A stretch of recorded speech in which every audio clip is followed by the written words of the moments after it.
Hello guys, welcome back again to MC Academy. On a special demand of students, we are going to solve the English portion of NUMS MDCAT that was conducted on 1st September.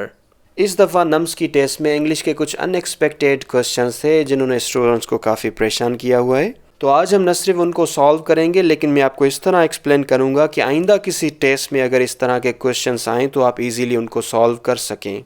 Let's move to the first question. The plane ought to be taking off in a minute. The underlined is A. Linking verb, B. Modal auxiliary, C. Helping verb, D. Finite verb. It's very simple. Ought to को हम should की replacement में भी इस्तेमाल करते हैं तो यहाँ पर ought to modal auxiliary कहलाएगा. I hope it's clear. Let's move to the next question. During the heavy rain, the sky grew dark. The underlined verb is A. Non-finite, B. Transitive, C. Ditransitive, D. Linking. यहाँ पर मैं सारे options को briefly explain करता जाऊँ। Non finite ऐसे verbs होते हैं जिनमें कोई सब्जेक्ट नहीं होता या टेंस वगैरह जाहिर नहीं करते, जैसे इन्फिनेटिव, जेरेंड और पार्टिसिपल नॉन फाइनाइट कहलाते हैं।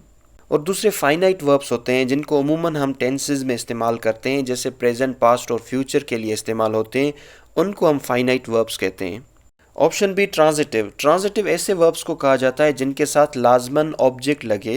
और दूसरा होता है इनट्रांजिटिव, जिनके साथ कोई भी ऑब्जेक्ट यूज़ नहीं होता, ना ही ऑब्जेक्ट यूज़ करने की कोई गुंजाइश होती है। Option C ditransitive. अगर हम प्रीफिक्स देखें डाई जिसका मतलब है टू, मोनो का मतलब है वन, अगर हम डाई ट्रांजिटिव यूज़ करेंगे जिसका मतलब होगा जिसमें दो ऑब्जेक्ट्स यूज़ होंगे, क्योंकि ट्रांजिटिव वर्ब्स के साथ ऑब्जेक्ट यूज़ करते हैं हम, और डाई ट्रांजिटिव में टू ऑब्जेक्ट्स यानी डायरेक्ट एंड इनडायरेक्ट दोनों ही ऑब्जेक्ट्स यूज़ करेंगे। और मोनो ट्रांजिटिव में हम सिर्फ एक ही ऑब्जेक्ट यूज़ करते हैं। Option D linking. एक ऐसा वर्ब जो सब्जेक्ट को कॉम्प्लीमेंट के साथ लिंक करे, यानी ऐसे वर्ब्स जिनमें कोई एक्शन ना हो, जैसे बी वर्ब्स होते हैं इज, एम, आर, वाज, वर, या अपीयर, बिकम या ग्रो जैसे वर्ब्स जो सब्जेक्ट को कॉम्प्लीमेंट के साथ लिंक करें, हम उनको लिंकिंग वर्ब कहेंगे। यहाँ पर सेंटेंस के अंदर द स्काई ग्रू डार्क, जिसका मतलब है द स्काई बिकेम डार्क या the sky appeared dark. Grew link कर रहा है द स्काई को डार्क के साथ, तो हम इसको लिंकिंग वर्ब कहेंगे। Option D is correct hair.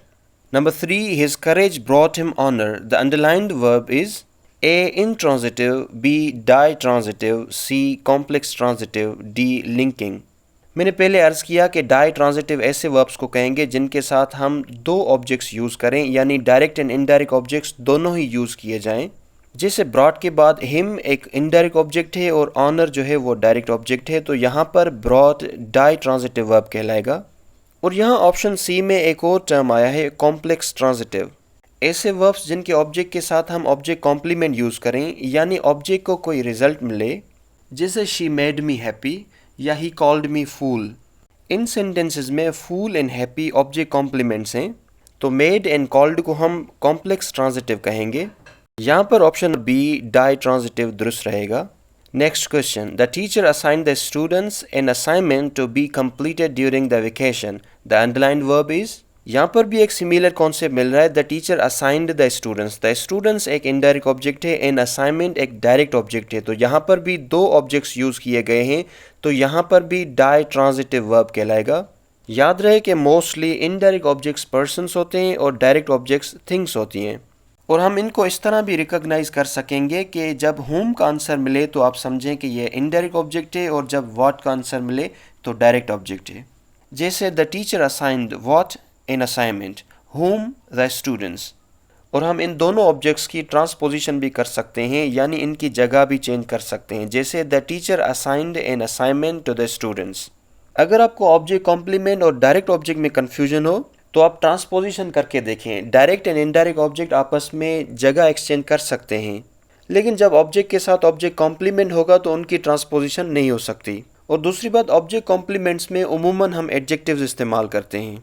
यहाँ पर हमारा करेक्ट ऑप्शन होगा option B ditransitive. I hope it's clear. Let's move to the next MCQ।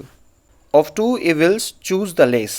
Actually ये एक फेमस प्रोवर्ब है, इसको उमूमन इस तरह लिखा जाता है, of two evils choose the laser.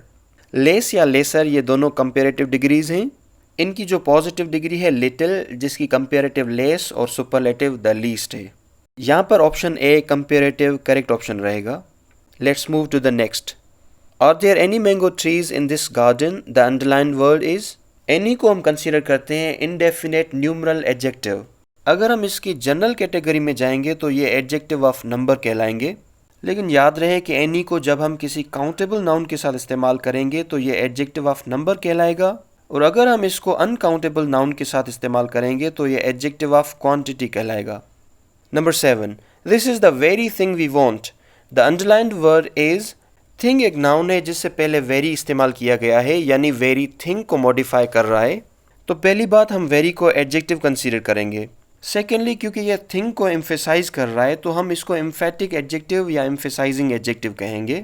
उम्मीद है यह क्लियर होगा। Next, don't be in such a hurry. The sentence contains an adjective of A number, B distributive, C quantity, D demonstrative.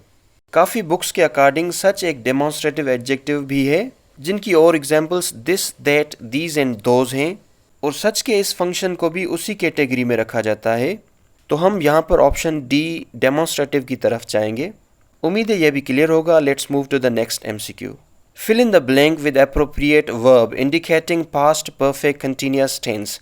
He dash home from work regularly since he joined his office.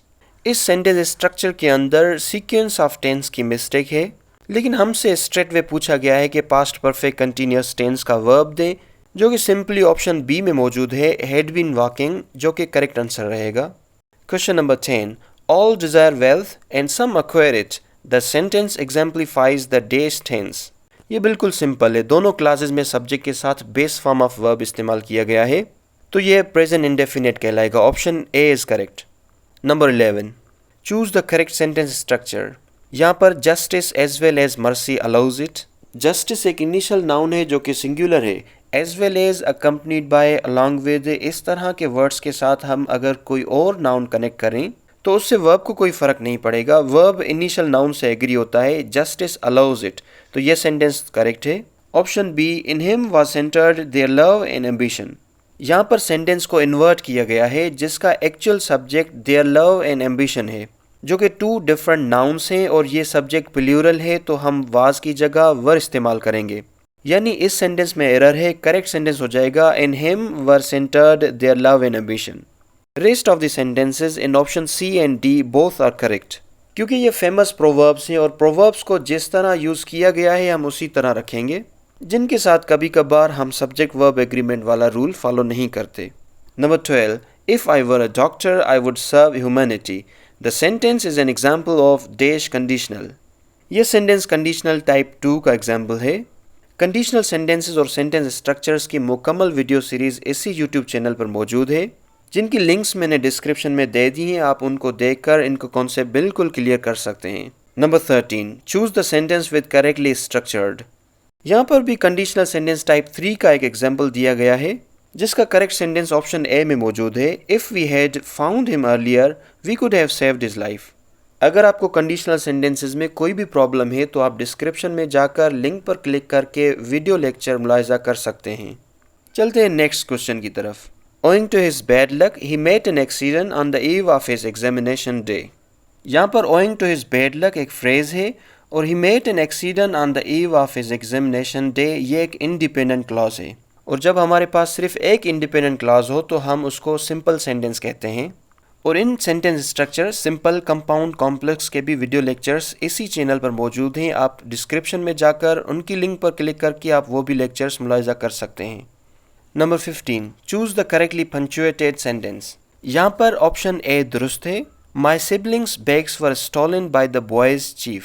Sibling एक common noun है brother and sister का, और siblings उसका plural है। जब हमें plural के साथ पोजीशन के लिए एपोस्ट्रॉफी यूज़ करनी होती है तो हम एस के बाद एपोस्ट्रॉफी यूज़ करते हैं, लेकिन जब किसी सिंगुलर नाउन के साथ पोजीशन जाहिर करनी हो तो हम एस से पहले एपोस्ट्रॉफी यूज़ करते हैं। I hope these 15 English MCQs are clear. If you still have any doubt, difficulty or confusion, you can share with us in comment box.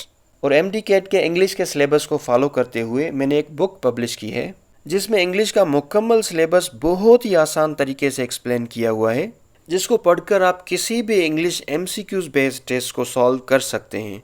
इस बुक को ऑनलाइन ऑर्डर करने के लिए डिस्क्रिप्शन में जाकर इस बुक की लिंक पर क्लिक करें, और घर बैठे कहीं पर भी ये बुक आप हासिल कर सकते हैं।